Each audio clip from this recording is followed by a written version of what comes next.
పురుషోత్తముడు రఘురాముడు.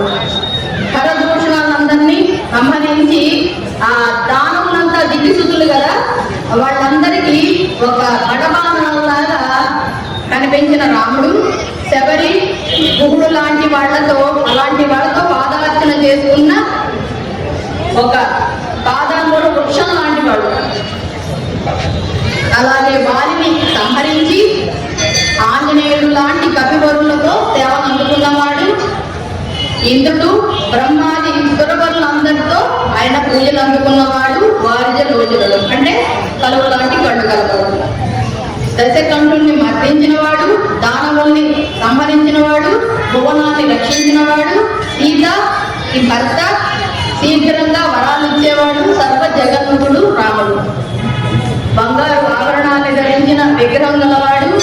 అలాగే ఈశ్వరుడితో అంటే పరమేశ్వరుడితో, గంగని ధరించిన పరమేశ్వరుడితో అనుమతి చేయబడేవాడు.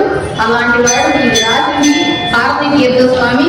ఆ భారతీ తీర్థుని సేవ అందుకున్న భద్రగిరీశ్వరుడు రాముడు. ఒకసారి పాత్రను అనుసంధానం చేసుకుని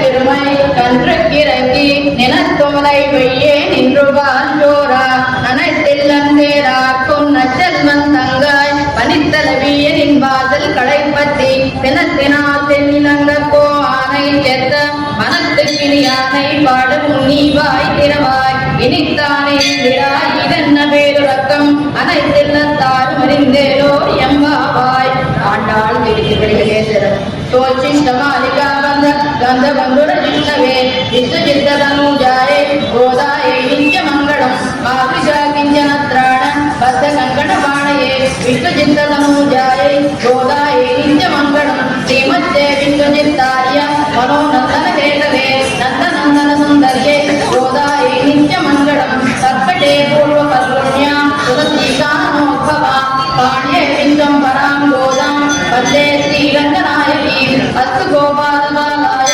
नित्याय परमात्मने भक्तवात्सल्यनिधे नित्यभोग्याय मङ्गलम्.